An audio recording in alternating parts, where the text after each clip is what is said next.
రక్తం ఇచ్చడానికి మేము బయలుదేరాం. ఇవాళ పోలీసులను పెట్టి ఇవాళ అడ్డుకుంటాడు.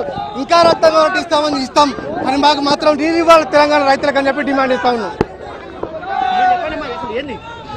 ఈ రోజు తెలంగాణ భవన్ లో మేము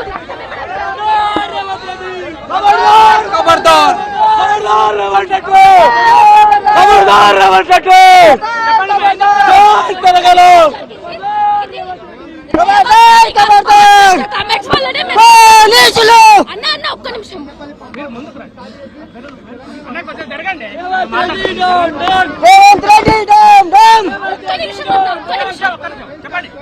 ఈ రోజు రేవంత్ రెడ్డి గారు పాస్ చేసిన వాక్యాలకు మేరకు మేము రక్తం ఇచ్చి ఈ రోజు వాళ్ళ ఇంటికి వెళ్ళడం జరుగుతుంది. నువ్వు అంత పిరుకోవడం అయితే పోలీసులు ఎందుకు పెట్టావు? ఈ అడ్డుకోవడాలు ఏంటి అని చెప్పేసి బీఆర్ఎస్ మీద నేను ప్రశ్నిస్తా ఉన్నాను.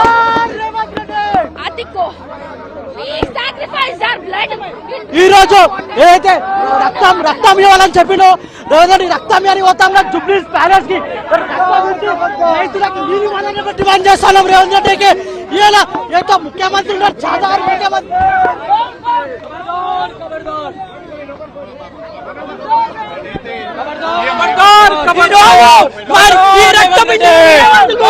రక్తం పట్టుకొని తెలంగాణ భవన్ నుండి జూబ్లీస్ ప్యాలెస్ లో ఎన్ని లక్షల లీటర్లు మీకు రక్తం కావాలని చెప్పేసి మేము పోతుంటే ఈరోజు మమ్మల్ని రక్తం ఇవ్వకుండా ముఖ్యమంత్రి గారు అడిగింది రక్తం, అందుకని మేము రక్తం ఇవ్వడానికి సిద్ధంగా ఉన్నాం.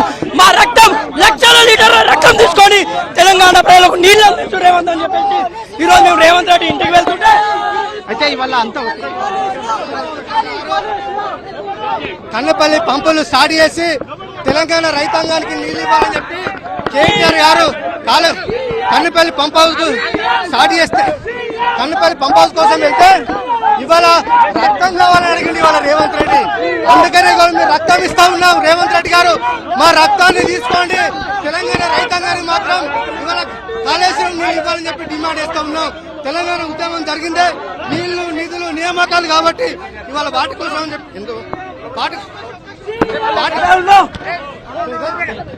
వాటి కోసం అని చెప్పి ఇవాళ తెలంగాణ ఉద్యమం జరిగితే ఇవాళ రైతాంగానికి నీళ్లు రేవంత్ రెడ్డి నీళ్లు ఇవ్వమని అడిగితే ఇవాళ కేసీఆర్ ను రక్తం పడతావా, కేటీఆర్ ను హరీష్ రావు గారిని రక్తం పడతావా, బీఆర్ఎస్ పార్టీ నాయకులు రక్తం పడతావా?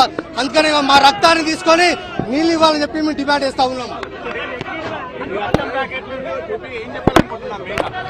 ఇవాళ ముఖ్యమంత్రి గారు రేవంత్ రెడ్డి గారు తెలంగాణ రైతులకు కన్నెపల్లి పంపు ద్వారా పంపు లాంచ్ చేసి ఆ నీళ్ళను రిజర్వాయర్లో నింపి తెలంగాణ రైతుల కోసం నీళ్లు నువ్వు నీళ్లు నింపకపోతే ఆ నీళ్ళన్ని బట్టిసీమ ద్వారా ఆంధ్ర పోతా ఉన్నాయి తప్ప తెలంగాణ నష్టపోయింది.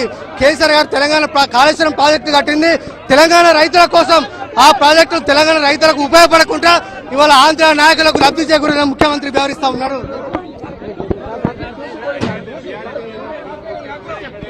ఇవాళ ఒక ఉద్రిక్త వాతావరణం కొనసాగుతుంది. ఇక్కడ పూర్తిగా విద్యార్థి విభాగం నాయకులందరినీ కూడా పెద్ద ఎత్తున పోలీసులు తరలిస్తున్నారు. అక్కడికి వెళ్ళి కూడా రక్తం ఏవైతే ఉన్నాయో అవన్నిటిని కూడా మేము నేరుగా పోలీస్ స్టేషన్ తీసుకెళ్తాం. ఆ పోలీస్ స్టేషన్ నుంచి కూడా మేము రేవంత్ రెడ్డి ఇంటికి పార్సల్ చేస్తామని చెప్పేసి కూడా చెప్తున్న పరిస్థితి కనిపిస్తుంది.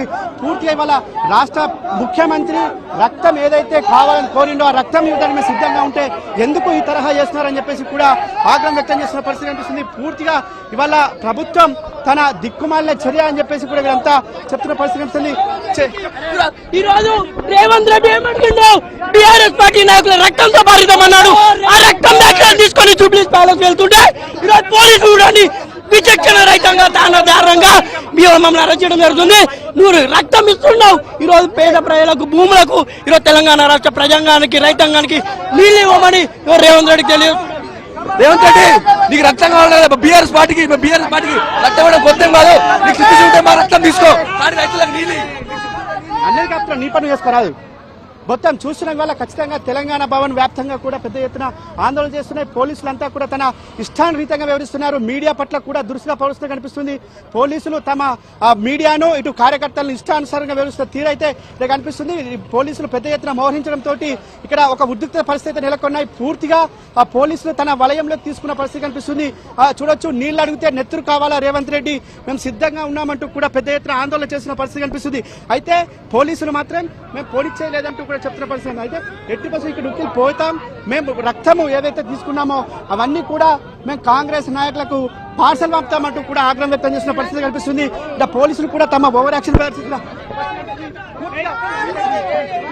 నిరీక్షణ రహితంగా కూడా పోలీసులు తమ నిరసన వ్యక్తం చేస్తున్న బీఆర్ఎస్పీ నాయకులపై మండిపడుతున్నట్టు, బీఆర్ఎస్పీ నాయకుల పైన ఆగ్రహం వ్యక్తం చేస్తున్నట్టు కనిపిస్తుంది. పూర్తిగా ఏదైతే అయితే ఇక చూడొచ్చు, ఇక రక్తం బాధ్యత ఎటుపోతున్నారు అసలు మీరంతా? ఈ రోజు రేవంత్ రెడ్డి ఇంటికి వస్తున్నాము. బిడ్డ ఏమన్నావో మా రక్తం కావాలన్నావు.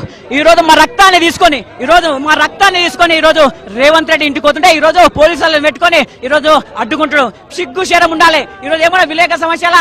అరే నాయన, ఈ రోజు ఒక విలేకరు అడిగిండు, ఈ రోజు ఎందుకు నీళ్లు విడుదల చేస్తలేవు అంటే ప్రతిపక్షాల యొక్క నాయకుల రక్తం కావాలన్నావు. మరి రక్తం ఇస్తున్నాము, ప్రజలకు నీళ్లు విడుదల చేయండి.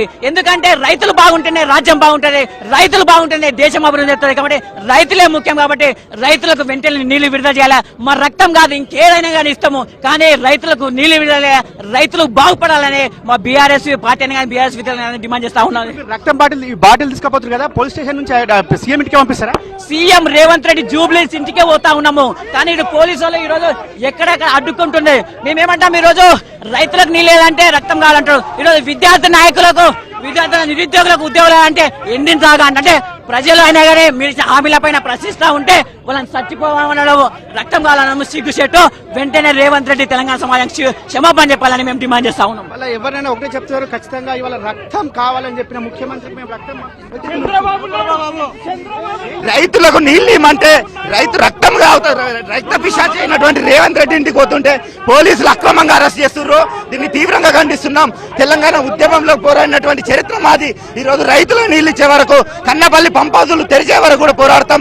ఈ రక్తాన్ని తీసుకొని రేవంత్ రెడ్డి ప్యాలెస్ పోదామంటే ఈ రోజు కావాలని చెప్పి పోలీసులు అక్రమంగా అరెస్ట్ చేస్తున్నారు. దీన్ని తీవ్రంగా ఖండిస్తున్నాం. లా అండ్ ఆర్డర్ వ్యవస్థ ఫెయిల్ అయింది. నిన్న 5గురిని హత్య చేస్తే కూడా అరెస్టు చేయనటువంటి పోలీసులు ఈ రోజు మా పైన పైశాచిక ఆనందం పొందాలని చెప్పి అరెస్టులు చేస్తున్నారు. దీన్ని తీవ్రంగా ఖండిస్తున్నాం.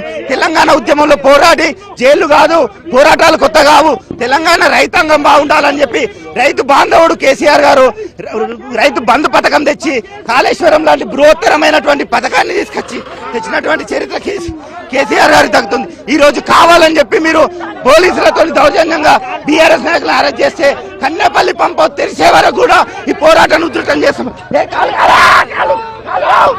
రక్తం ప్యాకెట్ తోటి బేసిక్ గా హాస్పిటల్కి వెళ్తారు, కానీ ఇవాళ రేవంత్ రెడ్డి ఇంటికి వెళ్తున్నారు. రక్త పిశాచి రేవంత్ రెడ్డి, ఇదిగో మా రక్తం తీసుకొని ఇంటిని ముట్టడిస్తామంటే ఇవాళ రోజున మా రక్తం అడుగుతాం, మా రక్తం తీసుకొని వస్తుంటే నువ్వే పోలీసులు పెట్టి అడ్డుకుంటున్నావు. ఇది ఎంతవరకు కరెక్ట్ చెప్పు? నువ్వు 6 హామీలు నెరవేర్చుకుంటా అడ్డమైన మాటలు మాట్లాడి గురుకుల పాఠశాలలు పిల్లలు ఫుడ్ పాయిజన్ వేసి వస్తుంటే నువ్వు ఇంట్లో మనవరికి పూరీలు వేసుకొని కూర్చుంటావు.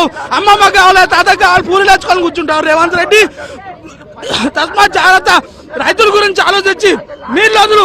ఇదే రక్తం సరిపోతే ఇంకా రక్తం తీసుకొని వచ్చిస్తాం. రాష్ట్ర వ్యాప్తంగా రక్తం తీసుకొని నీ ఇంటికి వచ్చి ఇస్తాము. అన్ని రెడీ చేసుకో, ఒక టేబుల్ వేసుకొని కూర్చో. రక్తం తీసుకొని వస్తున్నాము. ఇప్పటి కూడా పోలీసులు ఆపుకున్నా, ఇవాళ ఆపుతాడు, రేపు ఆపలేరు కదా. రేపు ఎట్లయినా నీ ఇంటికి వచ్చి ఈ రక్తం ఇస్తాము. ఈ రక్తాన్ని ఇట్లనే జాగ్రత్త చేస్తాము. కావాలంటే ఇంకా రక్తం తీసుకొని వస్తాము.